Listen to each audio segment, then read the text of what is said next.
Yes, hello everyone, welcome to the global world academy. आज हम लोग यहाँ पर कंप्लीट करने जा रहे हैं वैक्सीनेशन को। जैसे कि आपको पता है कि बच्चों में टीकाकरण से रिलेटेड कई सारे क्वेश्चंस हमसे पूछे जाते हैं। तो आज कुछ क्वेश्चंस जो कि वैक्सीनेशन से कनेक्टेड है वो हम लोग यहाँ पर कंप्लीट करने वाले। ओके, जितने भी स्टूडेंट न्यू हैं चैनल को सब्सक्राइब ज़रूर से कर लीजिएगा, ताकि रेगुलर बेसिस पर जो आपकी क्लासेस हो रही है दिन में 2 बजे उसके आपको नोटिफिकेशंस मिल जाए। और बात की जाए कोर्सेज की, तो कंप्लीट कोर्स आप सभी के लिए अवेलेबल है। ठीक है, इससे पहले वैक्सीनेशन के ऊपर एक सेशन कल की ही क्लास में हम लोगों ने कंप्लीट किया था, जिसमें हम लोगों ने कितने प्रकार की जो है वैक्सीनेशन बच्चों को दी जाती है, कौन कौन से टीका किस समय पर लगाए जाते हैं, कितनी खुराक यहाँ पर दी जाती है, किस माध्यम से दी जाती है और कहाँ पर इंजेक्ट किया जाता है। ठीक है, इन सब के बारे में डिस्कस किया था। अब मेन ये आता है कि इससे जो क्वेश्चन पूछे जाते हैं वो किस तरीके के पूछे जाते हैं। ठीक है, तो आज हम लोग टारगेट कर रहे हैं कि स्टार्टिंग के जो 4 आप देख पा रहे हैं कि जन्म के तुरंत बाद जो है अपन को 3 वैक्सीन यहाँ पर लगवानी होती है बच्चों के लिए। ठीक है, फिर 6 सप्ताह पर कौन कौन सी वैक्सीन लगानी होती है, तो कुछ वैक्सीन के टाइप जिसमें आपका हेपेटाइटिस बी, पोलियो, बीसीजी और हमारा जो रोटा वायरस है इसके बारे में हम लोग डिस्कस करने वाले, और इससे रिलेटेड एमसीक्यूज जो है आज की क्लास में हम लोग कंप्लीट करेंगे। ठीक है, फिर नेक्स्ट क्लास में बची हुई जितनी भी वैक्सीन है उसके बारे में हम लोग डिस्कस करेंगे। तो बेसिकली 2 पार्ट में आपका ये सेशन कंप्लीट होगा। फर्स्टली यदि बात की जाए हेपेटाइटिस बी की, तो हेपेटाइटिस बी के बारे में आप सभी को बताएं कि जन्म के तुरंत बाद जो है हेपेटाइटिस बी का टीका लगवाना पड़ता है। ठीक है, और बोला जाता है कि अगर पॉसिबल हो तो 24 आवर्स मतलब विद इन 24 घंटे हम लोगों को ये वैक्सीनेशन करवा लेनी चाहिए। ठीक है, इसके बाद कम से कम 4 सप्ताह के अंतराल पर हेपेटाइटिस बी की खुराक यहाँ पर दी जाती है। एक तो 24 घंटा हो गया और एक जो है 4 सप्ताह मतलब 1 महीना 28 दिन आप कह सकते हो। ठीक है, जिन लोगों ने 3 खुराक वाली टीकाकरण श्रृंखला पूरी कर ली है उसके बाद उनको बूस्टर लगवाने की आवश्यकता नहीं है। मतलब एक बच्चे को 3 बार जो है हेपेटाइटिस बी का टीका यहाँ पर लगवाना होता है। ठीक है, ये चीज़ क्लियर है। अगला देख लीजिएगा, यह टीका हेपेटाइटिस बी में 20 से कम 20 वर्षों तक संभवतः जीवन भर के लिए सुरक्षा प्रदान कर देगा। मतलब अगर बच्चे ने तीनों डोज लगवा ली तो 20 वर्ष तक उसको हेपेटाइटिस बी का कोई संक्रमण नहीं रहेगा। अच्छा, हम लोग हेपेटाइटिस बी को कवर कर रहे हैं तो उससे ये भी फायदा होता है कि हेपेटाइटिस के कई सारी कैटेगरीज होती है, A B C D E तक होती है। तो अगर आप हेपेटाइटिस बी से बच गए तो डेफिनेटली आप हेपेटाइटिस डी से भी बच जाएंगे। अलग अलग प्रकार के ये वायरस होते हैं, अलग अलग तरीके से होते हैं। ठीक है, हेपेटाइटिस बी माँ से बच्चों में भी फैल सकता है। वैक्सीन के अलावा संक्रमण को रोकने के लिए एंटीवायरल दवाएं यहाँ पर दी जाती है। ठीक है, ये एक बेसिक बात होगी जो हम लोग ऑलरेडी डिस्कस भी कर चुके हैं। अब कुछ क्वेश्चंस हम लोग यहाँ पर इससे रिलेटेड कंप्लीट कर लेते हैं। ठीक है, चलिए तो फर्स्ट क्वेश्चन देखिएगा। फर्स्ट क्वेश्चन आपकी स्क्रीन पर है, जिसमें ये पूछा गया है कि इससे हेपेटाइटिस हो सकता है अनुचित तरीके से काम करने वाली प्रतिरक्षा प्रणाली से, ठीक है, शराब और दवाइयों से या फिर वायरस से। तो डेफिनेटली इन सभी तरीके से हेपेटाइटिस हो सकता है। तो तीनों ही संभावना यहाँ पर पॉसिबल है। अनुचित तरीके से काम करने वाली प्रतिरक्षा प्रणाली का आपने प्रयोग किया है, कुछ इंजेक्शन वगैरह लिए हैं या इन्फेक्टेड नीडल सुई का प्रयोग किया है, शराब और दवाइयों से और वायरस से। तो तीनों ही ऑप्शन करेक्ट है। अगला देखिएगा, हेपेटाइटिस से यह अंग सबसे अधिक प्रभावित होता है। हेपेटाइटिस किस चीज़ को अफेक्ट करता है? लीवर को अफेक्ट करता है। ठीक है, लीवर सिकुड़ने लग जाता है, काम करना बंद कर देता है। तो liver is the correct answer. Okay, तो यकृत अपना सही आंसर हो जाएगा। अभी केवल हम लोग हेपेटाइटिस की बात कर रहे हैं। हेपेटाइटिस के अलग अलग लेवल है। ठीक है, बच्चों को जो हेपेटाइटिस बी यहाँ पर दिया जाता है ना, वो अपन ने देखा ही था कि विद इन 24 आवर्स 24 घंटे के अंदर अंदर बच्चे को यहाँ पर दे देना चाहिए। ठीक है, जन्म के समय की खुराक इसको माना जाता है। कितनी मात्रा दी जाती है? ओनली 0.5 ml यहाँ पर सही रहता है। ठीक है, और कैसे दिया जाता है? इंट्रामस्कुलर दिया जाता है, मतलब इसका जो इंजेक्शन दिया जाता है वो डायरेक्टली दिया जाता है मांसपेशी में। ठीक है, क्योंकि अलग अलग टाइप होते हैं, क्योंकि स्किन के आपको पता है 4 अलग अलग लेवल होते हैं। सबसे एपिडर्मिस सबसे ऊपर की स्किन होती है ना, इस तरीके से 4 अलग अलग लेवल होते हैं। तो ये वाला जो इंजेक्शन है डायरेक्टली कहाँ पर लगता है? मांसपेशी में लगता है। जो सबसे नीचे सबसे अंदर की साइड हमारी मसल होती है, मांसपेशी होती है, उसके अंदर जो है इसको लगाया जाता है। ठीक है, तो इस चीज़ का आप ध्यान रखिएगा। और इसका जो इंजेक्शन देने का जो तरीका होता है ना, वो भी थोड़ा सा डिफरेंट यहाँ पर रहता है, क्योंकि जो मांसपेशी में इंजेक्शन लगता है वो सीधे खड़ा लगता है, मतलब 90 डिग्री के एंगल पर लगता है। ठीक है, और यही चीज़ जब सबसे आपकी ऊपरी स्किन पर लगती है तो 10 से 15 डिग्री का एंगल यहाँ पर रहता है। तो इंजेक्शन लगाने के अलग अलग तरीके होते हैं। सबसे पहले अगर आप देखना चाहें तो बेसिकली 4 प्रकार से इंजेक्शन लगाए जाते हैं। है ना, ये अभी अपन डिटेल में भी डिस्कस करेंगे। ठीक है, इस तरीके से सबसे पहला जो होता है सबसे ऊपर की स्किन पर लगता है। ठीक है, दैट इज इंट्राडर्मल, है ना, इसको क्या बोला जाता है, आईडी यहाँ पर बोला जाता है। ठीक है, इंट्राडर्मल एंगल कितना होता है, जो सुई को डालने का तरीका, इंजेक्ट करने का तरीका होता है वो 10 से 15 डिग्री का रहता है। ठीक है, फिर एक होता है कि जो डायरेक्टली हमारी नसों में लगता है ना, इंट्रावेन जिसको बोलते हैं, तो इसको इन शॉर्ट आईवी यहाँ पर कहा जाता है। इसमें जो इंजेक्शन को लगाया जाता है उसका एंगल रखा जाता है 25 डिग्री, है ना। फिर तीसरा आ जाता है सबक्यूटेनियस। अब सबक्यूटेनियस जो होगा ये डायरेक्टली हम लोग यहाँ पर बोल सकते हैं हमारे टिश्यूज में लगता है, जो ऊतक होते हैं डायरेक्टली, मतलब IM के जस्ट ऊपर, मसल्स के जस्ट ऊपर की साइड लगता है, किसी भी मांसपेशी में नहीं लगेगा, ऊपर की साइड लगेगा। तो इसको लगाने के लिए आपको जो इंजेक्शन का नीडल का जो कोण है, एंगल है, वो 45 डिग्री का रखना पड़ेगा। ठीक है, जो मैंने आप सभी के साथ ये इमेज भी शेयर किया था। और लास्ट वाला IM जो लगता है डायरेक्टली जो मसल्स मांसपेशी में लगता है उसमें 90 डिग्री के कोण पर लगता है। ठीक है, तो 4 प्रकार की चीज़ें होती है। इंट्राडर्मल यहाँ पर होगा, इंट्रावेन्स यहाँ पर हो जाएगा, सबक्यूटिकल यहाँ पर हो जाएगा और इंट्रामस्क्यूलर यहाँ पर हो जाएगा। इसमें 10 से 15 डिग्री का एंगल होता है, इसमें 25 डिग्री का एंगल होता है, इसमें 45 डिग्री का एंगल होता है और इसमें 90 डिग्री का एंगल होता है। तो एंगल से आप समझ गए कि इंजेक्शन को 90 डिग्री में पूरा सीधा, 45 डिग्री में इस प्रकार से, 25 में थोड़ा सा झुकाव के साथ और इसमें सीधा सीधा यहाँ लग जाएगा। ठीक है, तो इस तरीके से इंजेक्शन यहाँ पर दिए जाते हैं। अगला देखिएगा, हेपेटाइटिस की पुष्टि के लिए डॉक्टर रक्त समूह में इसमें से किस उच्च स्तर की जांच यहाँ पर करते हैं। ठीक है, तो बेसिकली अगर कोई भी व्यक्ति हेपेटाइटिस से संक्रमित है तो किसकी जांच की जाएगी, इंटरफेरोन की, कैल्शियम की, लीवर एंजाइम की या फिर श्वेत रक्त कोशिकाओं की। तो देखो कौन सी चीज़ अफेक्ट हो रही है, लीवर अफेक्ट हो रहा है, दैट मीन्स कि यहाँ पर लीवर को चेक करना होगा। तो लीवर में उपस्थित जो एंजाइम है ना उनका चेक यहाँ पर किया जाता है। तो लीवर एंजाइम लीवर में पाए जाने वाले प्रोटीन होते हैं जो रासायनिक प्रतिक्रियाओं को गति देते हैं। तो हेपेटाइटिस बी में जो है, हेपेटाइटिस नॉर्मल में भी आप देखें तो लीवर ही अफेक्ट होगा। ठीक है, लीवर अफेक्ट होगा तो हमें उसी की यहाँ पर चेक करना पड़ेगा। अगला क्वेश्चन देखिएगा, हेपेटाइटिस डी जो होता है कौन सी अनूठी विशेषता यहाँ पर रहेगी। हेपेटाइटिस डी की क्या विशेषता है, समुदाय में व्यापक संक्रमण का कारण बनता है, केवल हेपेटाइटिस बी के साथ सहायक के रूप में प्रतिकृति बनाई जा सकती है, कीमोथेरेपी से इसको समाप्त किया जाता है, या फिर ये हेप बी वैक्सीन के प्रति भी प्रतिरोधी है। ठीक है, अभी जो वैक्सीन बच्चों को दी जाती है वो हेपेटाइटिस बी की होती है ना। अलग अलग टाइप में से हम लोग बच्चों को हेपेटाइटिस बी का वैक्सीन देते हैं, है ना। अब आप यहाँ पर देखें कि ए और बी जो यूजुअली होते हैं ना वो दूषित भोजन, दूषित पानी की वजह से यहाँ पर होते हैं। ठीक है, इसके अलग अलग टाइप्स है। तो हेपेटाइटिस डी में क्या विशेषता होगी, समुदाय में व्यापक संक्रमण का खतरा यहाँ पर बना रहेगा, केवल हेपेटाइटिस बी के साथ सहायक के रूप में प्रतिकृति ये बना सकता है, can only replicate alongside hepatitis B as a helper, chemotherapy से इसको समाप्त किया जा सकता है, हेप बी वैक्सीन के प्रतिरोधी। तो केवल और केवल ऑप्शन नंबर बी यहाँ पर आपका करेक्ट है ना। केवल हेपेटाइटिस बी के साथ सहायक के रूप में ये प्रतिकृति यहाँ पर बना सकता है। अगर ऑप्शन समझ में नहीं आ रहा है तो पूरा अपन एक बार इसको चारों ही ऑप्शन का मीनिंग समझ लेते हैं। ठीक है, हेपेटाइटिस बी के हेल्पर के रूप में ही प्रतिकृति रिप्लिकेट यहाँ पर कर सकता है, क्योंकि जो हमारा हेपेटाइटिस डी, इन शॉर्ट इसको HDV के नाम से जाना जाता है, सबके अपने नाम है। हेपेटाइटिस सी है तो उसको HCV के नाम से जाना जाएगा, हेपेटाइटिस बी है तो वो HBV वायरस हो जाएगा। ठीक है, तो हेपेटाइटिस डी जिसे डेल्टा हेपेटाइटिस भी कहा जाता है, एक डिफेक्टिव RNA वायरस है जो स्वयं अपनी प्रतिकृति नहीं क्रिएट कर सकता है। ठीक है, मतलब हम लोग ये कह सकते हैं कि हेपेटाइटिस डी कब होगा, है ना, हेपेटाइटिस डी की संभावना कब होगी, जब ऑलरेडी इसको क्या हो चुका होगा, हेपेटाइटिस बी हो चुका होगा। मतलब सिंपल सी लैंग्वेज में कहूँ कि एक व्यक्ति जो हेपेटाइटिस बी से संक्रमित है, 90% चांस है कि वो हेपेटाइटिस डी से भी संक्रमित होगा, क्योंकि हेपेटाइटिस डी जो है अकेला नहीं होता है। एक स्वस्थ व्यक्ति को कभी भी हेपेटाइटिस डी नहीं हो सकता है जब तक कि उसको बी ना हो। ठीक है, अगर बी है तो डी के भी चांसेस यहाँ पर बढ़ जाएंगे। तो वही चीज़ कही गई है कि ये जो हेपेटाइटिस डी है खुद को रिप्लिकेट नहीं कर सकता है ना। इसके लिए इसको हेपेटाइटिस बी की जरूरत पड़ती है, जो इसे सतही एंटीजन प्रदान करता है, जिसकी वजह से ये वापस से क्या करेगा, नए वायरस का निर्माण करेगा और शरीर को और ज़्यादा वीक बना देगा। ठीक है, तो इसमें अपन को वापस से क्वेश्चन पर आ जाते हैं। इसमें अपन से पूछा था कि अनूठी विशेषता, इसकी यूनिक प्रॉपर्टी क्या है डी की, कि अगर किसी व्यक्ति को बी है तभी उसको क्या होगा, हेपेटाइटिस डी यहाँ पर होगा।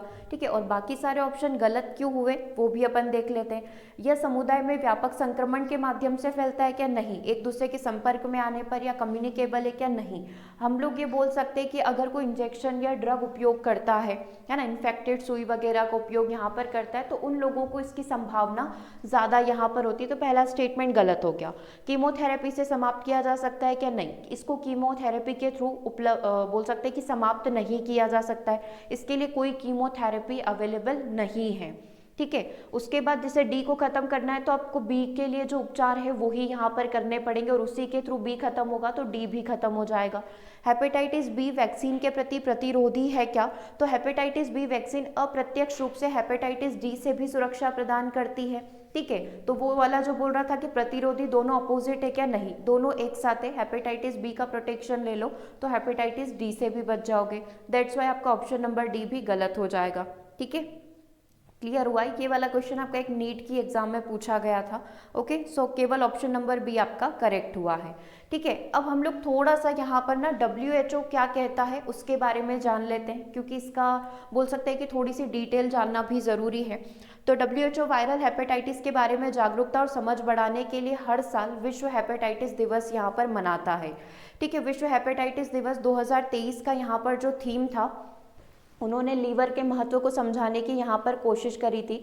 तो 2023 का थीम इन्होंने रखा था एक जीवन एक लीवर करके। क्या रखा था, एक जीवन एक लीवर। ठीक है, one life one liver. Okay, तो ये इस बार का अपना 2023 का यहाँ पर थीम था। 24 का भी अभी अपन डिस्कस करेंगे। ठीक है, और लोगों में इन्होंने टारगेट किया था कि जितना अवेयरनेस फैलाई जा सकती है उतनी हम लोग फैलाएंगे, और लीवर से संबंधित जितनी भी प्रकार की बीमारियां होती है, हेपेटाइटिस उन्मूलन का इन्होंने टारगेट रखा था कि 2030 तक जो है हम लोग इसको जितना पॉसिबिलिटी हो सकती है उतना हम लोग इसको ख़त्म कर देंगे।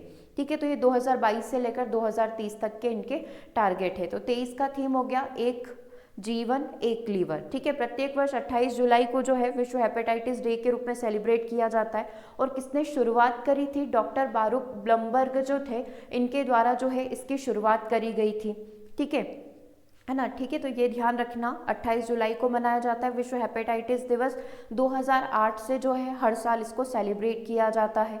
डॉक्टर बारूक ब्लमबर्ग ने इसकी शुरुआत करी थी। ये नोबेल पुरस्कार विजेता भी हैं, क्योंकि इन्होंने हेपेटाइटिस बी वायरस की यहाँ पर खोज करी थी, उसका वैक्सीनेशन किया था और उसका डायग्नोस्टिक टेस्ट यहाँ पर क्रिएट करा था। ठीक है, उनका जन्म दिवस है 28 जुलाई को, तब से हर साल जो है वर्ल्ड हेपेटाइटिस डे यहाँ पर सेलिब्रेट किया जाता है। ठीक है, तो अब आप सोच होंगे कि 2024 हो गया, उसका थीम यहाँ पर क्या था, टेक एक्शन गेट टेस्टेड। ठीक है, ये इस बार का जो है 24 का थीम था, टेक एक्शन गेट टेस्टेड, मतलब वही कि इस पर कार्रवाई करने की जरूरत है तो अपना परीक्षण करवाएं।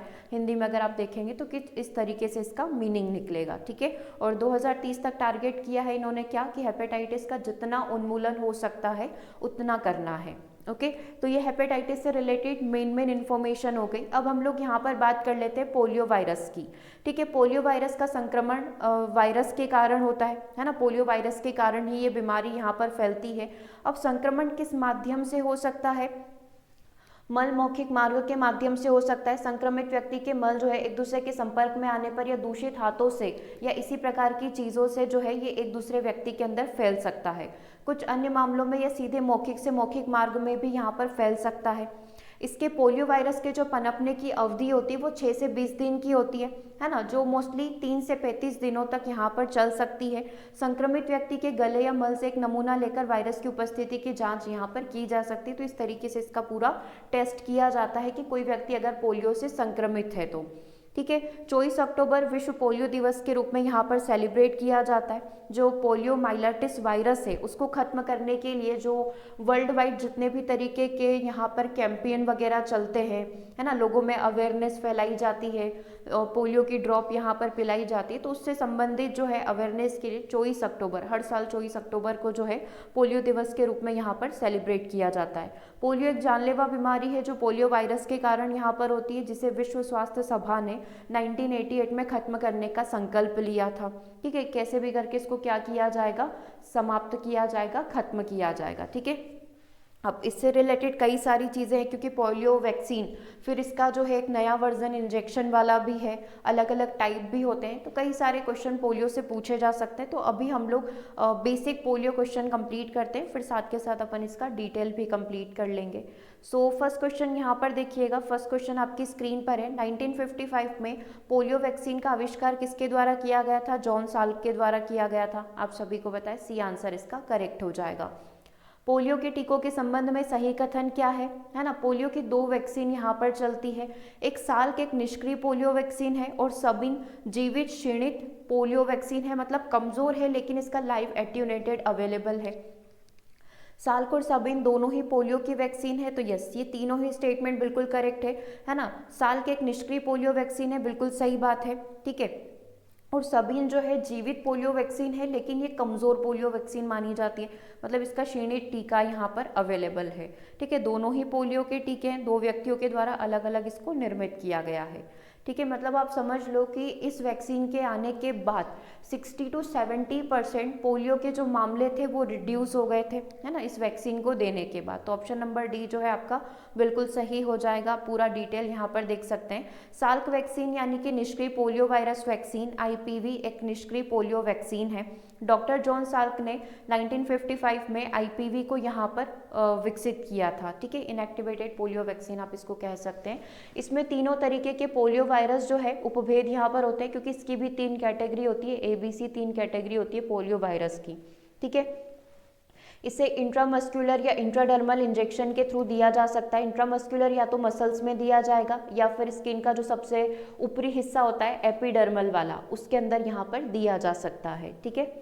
क्लियर है यहाँ तक? चलिए, यह वैक्सीन पोलियो का कारण नहीं बन सकती है, मतलब इसकी वजह से पोलियो नहीं होगा अगर जिस व्यक्ति ने इस वैक्सीन को ले रखा है तो, ठीक है। इसमें कई खुराकें यहाँ पर दी जाती है। 4 से 6 साल की उम्र में जो है एक बूस्टर टीका भी यहाँ पर दिया जाता है। तो ये अलग अलग कंट्री में अलग अलग तरीके से, जैसे यूएसए की बात करें तो वहाँ पर ओरल जो ड्रॉप होती है 2 बूंद, वो नहीं दिया जाता है, डायरेक्टली इसका इंजेक्शन दिया जाता है। अब उसके पीछे का भी एक कारण है, वो जो नेक्स्ट क्लास आएगी जिसमें हम लोग FIPV पढ़ेंगे उसमें डिस्कस करेंगे, है ना। क्योंकि इससे मतलब आप ऐसा समझ सकते हो, जो एक तो होता है कि डायरेक्टली ड्रॉप देना, राइट, कि 2 बूंद यहाँ पर दे दी जाए, और एक होता है इसको इंजेक्शन के थ्रू देना। तो ये ड्रॉप वाले में ऐसा सीन होता है कि लगभग 2 मिलियन में से एक व्यक्ति जो है चांसेस होते हैं कि वो फिर से उस चीज़ से अफेक्ट हो जाए। तो 1% चांस को भी रिड्यूस करने के लिए ये क्या करते हैं, यूएसए ने कम्प्लीटली इंजेक्शन वाली स्टार्ट कर दी है, ठीक है। उसका अपन पूरा एक बार डिटेल में पढ़ेंगे, पूरी कहानी है उस चीज़ की, ओके। तो अभी अपन ये वाली चीज़ें देख लेते हैं, ठीक है। पोलियो वायरस वैक्सीन जो है मेन साल्क वाली वो निष्क्रिय है, और सबिन वाली जो है वो एक्टिव है ना, लाइव अपन उसको कह सकते हैं। अगला क्वेश्चन देखिएगा, पोलियो वायरस दुनिया भर में कौन सी गंभीर बीमारी का कारण यहाँ पर बनेगा? तो पोलियो वायरस की वजह से पोलियो माइलेटिस यहाँ पर हो सकता है, तो ये सबसे बड़ा गंभीर कारण है। 1988 से हम लोग इसके पीछे लगे हुए हैं कि कैसे भी करके इसको ख़त्म कर दिया जाए। पोलियो रोग का कारण क्या हो सकता है? तो पोलियो रोग का कारण जो है एक प्रकार का वायरस है जिसका नाम है एंटेरो वायरस। मतलब कौन सी कैटेगरी से आता है? ये एंटेरो वायरस की कैटेगरी से यहाँ पर आता है, ठीक है। मतलब ये हमारा जो नेगेटिव चीज़ होती है ना, जो हम लोग बोलते हैं कि 2 प्रकार के बैक्टीरिया होते हैं, gram positive bacteria, gram negative bacteria. तो ये ग्राम नेगेटिव बैक्टीरिया जो हमारी शरीर की जो प्रतिरक्षा प्रणाली को मजबूत करते हैं उसको ख़त्म कर देते हैं, राइट। तो ये एंटेरो वायरस से यहाँ पर बिलोंग करता है। शरीर में वह क्षेत्र जहाँ पर पोलियो का वायरस बढ़ता है, तो पोलियो का वायरस हमारी जो आंत होती है, आंत कोशिकाएं, उसके अंदर बढ़ता है। तो ऑप्शन नंबर 1 अपना करेक्ट हो जाएगा। किसके थ्रू पोलियो का उन्मूलन हो सकता है? जीवित पोलियो वैक्सीन के थ्रू पोलियो वैक्सीन को मार दिया जाए, ठीक है, जीवित और मृत टीकों के संयोजन के थ्रू, या सीवेज नियंत्रण और स्वच्छता पर ध्यान देकर। तो अगर पोलियो को खत्म करना है, पूरे तरीके से नष्ट करना है, तो जीवित और मृत टीकों का जो संयोजन यहाँ पर बनता है साल्क और सबिन वाला, है ना, जीवित और मृत दोनों से ही यहाँ पर पोलियो को खत्म किया जा सकता है, ठीक है। क्लियर है यहाँ तक? अब इसके आगे आ जाता है अपना BCG वैक्सीन, ठीक है, जो भी हम लोग बोलते हैं कि विदिन 24 आवर्स यहाँ पर दे देनी चाहिए। एक तो अपन बोलते हैं कि पोलियो की ड्रॉप यहाँ पर हो जाती है ना। एक तो हो जाता है अपना हेपेटाइटिस B, दूसरा अपना पोलियो यहाँ पर हो जाता है विदिन 24 आवर्स के अंदर, और तीसरा यहाँ पर हो जाता है अपना BCG का टीका, है ना। अब ये 3 चीज़ें यहाँ पर हो गई। हेपेटाइटिस बी का कितना दिया जाता है, 0.5 ml यहाँ पर दिया जाता है। पोलियो की कितनी दी जाती है, 2 बूंद यहाँ पर दी जाती है। और बीसीजी का 0.05 ml यहाँ पर दिया जाता है। ये इंट्रामस्क्यूलर मतलब डायरेक्टली मसल्स के अंदर दिया जाता है। ये ओरल है ना, मुंह से 2 बूंद यहाँ पर दे दी जाएगी। और ये आईडी मतलब इंट्राडर्मल यहाँ पर दिया जाता है, ठीक है, सबसे ऊपरी लेयर जो होती है वहाँ पर इसको दिया जाता है, ठीक है। और ये वाला तो हो ही गया। अब हेपेटाइटिस बी का भी साथ के साथ देख ही लो, है ना। कहाँ पर दिया जाता है, जांघों में ये दिया जाता है, थाइज में, जो बाई साइड की जो जांघ होगी, है ना, बाई मध्य जांघ पर ये दिया जाएगा, थाइज पर ये दिया जाएगा, ठीक है। और बीसीजी की बात करें तो ये जो होते हैं अपना जो बायां हाथ होता है उसके ऊपर दिया जाता है, ठीक है। तो ये बाई वहाँ पर दिया जाएगा। तो दोनों आप ध्यान रख सकते हो कि शुरुआत में जो दोनों चीज़ें होगी वो लेफ्ट साइड ही होगी, ठीक है। तो इस तरीके से आप एक एक करके पेयर पेयर में याद कर सकते हो। तो चलो बीसीजी के बारे में भी डिस्कस कर लेते हैं ताकि 24 आवर्स वाली सारी चीज़ें आपकी कंप्लीट हो जाए। क्षय रोग का कारण यहाँ पर क्या होगा, क्षय रोग का कारण यहाँ पर होता है बैक्टीरिया, ठीक है। जीवाणु की वजह से होती है, बैक्टीरिया की वजह से होती है, ठीक है। माइकोबैक्टीरियम ट्यूबरकुलोसिस नामक बैक्टीरिया के कारण ये जो है यहाँ पर होता है, ठीक है, टीबी यहाँ पर होता है। अब इसमें ये पूछा गया है कि इसकी खोज करने वाले पहले व्यक्ति यहाँ पर कौन थे, तो रॉबर्ट कोच ने जो है इसको डिस्कवर किया था, ठीक है। किस रोग के इलाज के लिए बीसीजी का टीका लगाया जाता है, तो टीबी के इलाज के लिए जो है यहाँ पर बीसीजी का टीका लगाया जाता है, ठीक है। तो क्षय रोग से लड़ने के लिए इस्तेमाल की जाने वाली दवाएं कौन कौन सी, एक तो बचपन में ही टीके तो लग ही जाते हैं, है ना। उसके बाद भी इससे बचने के लिए कई सारी मेडिसिन है, स्ट्रेप्टोमाइसिन है, पायराजिनामाइड है ना, आइसोनियाजिन है, रिम्फामिसिन है, ठीक है। तो ये जो चारों टाइप आपको दे रखे हैं ये क्षय रोग से इस्तेमाल की जाने वाली दवाएं हैं। इन दवाओं का प्रयोग यहाँ पर किया जाता है। बीसीजी का टीका जो है किस रोग प्रतिरोधक क्षमता के लिए किया जाता है, तो क्षय रोग के लिए, क्षय रोग के उपचार के लिए जो है बीसीजी के टीके का प्रयोग यहाँ पर किया जाता है, ठीक है। तपेदिक के इलाज के लिए इस्तेमाल की जाने वाली दवाओं के संयोजन से क्या होगा, जो अभी अपन ने 4 प्रकार की दवाएं देखी है। एक तो टीबी के लिए पूछा जाता है अधिकतर, एक टाइफाइड की मेडिसिन आपसे हमेशा पूछी जाती है, ठीक है। तो ये 2-3 जो दवाएं हैं इनके नाम आप ज़रूर से याद कर लें।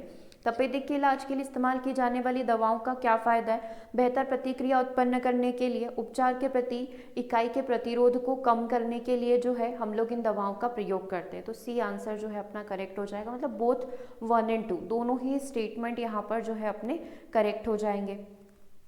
यही कारण है कि तपेदिक का निदान चुनौतीपूर्ण हो जाता है। तपेदिक को खत्म करना इतना चुनौतीपूर्ण क्यों हो जाता है, उसका निदान करना, उसको डायग्नोस्टिक करना, है ना, उसको आइडेंटिफाई करना इतना चुनौतीपूर्ण क्यों है, क्योंकि रोग को सक्रिय होने में वर्षों लग जाते हैं। लक्षण अनियमित होते हैं, प्रकट होते हैं, गायब हो जाते हैं। लक्षण हमेशा बहुत स्पष्ट और प्रमुख नहीं होते हैं, ठीक है। तो अभी जो हम लोग बोलते हैं कि टीबी को पहचानना, आइडेंटिफाई करना, उसका डायग्नोस्टिक करना इतना चुनौतीपूर्ण क्यों है, क्योंकि रोग को सक्रिय होने में वर्षों यहाँ पर लग जाएंगे, समय लग जाता है। व्यक्ति इसको आइडेंटिफाई नहीं कर सकता है कि वह सच में टीबी से ग्रसित हो सकता है, क्योंकि कोई भी व्यक्ति होगा उसके दिमाग में एकदम से ऐसी चीज़ नहीं आती है, ठीक है। तो सक्रिय होने में यहाँ पर वर्षों लग जाते हैं, ये एक मेन कारण यहाँ पर हो सकता है, ठीक है। क्लियर है यहाँ पर। तो बेसिक जो 24 आवर्स वाली 3 वैक्सीन थी ये हमने कंप्लीट कर लिया। इसी को अपन आगे भी कंटिन्यू करेंगे, क्योंकि इसमें अब नेक्स्ट वैक्सीनेशन स्टार्ट हो जाएगा जिसमें आपका रोटा वायरस आ जाएगा, ठीक है। निमोनिया वाली जो वैक्सीन है वो वाली चीज़ आ जाएगी। फिर इसमें FIPV यहाँ पर आ जाएगा, पेंटावेलेंट आ जाएगा। तो कई सारी चीज़ें हैं जो अभी हमें डिटेल में डिस्कस करनी है। सो ये सारी चीज़ें हम लोग अब अपनी नेक्स्ट क्लास के अंदर कंप्लीट करेंगे, ठीक है। सो सेशन कैसा लगा कमेंट करके ज़रूर से बताइएगा, ताकि इसी तरीके से हम लोग और भी क्लासेस को कंप्लीट करते रहें, ठीक है। सो मिलते हैं हम लोग अपने नेक्स्ट सेशन में। Thanks for watching.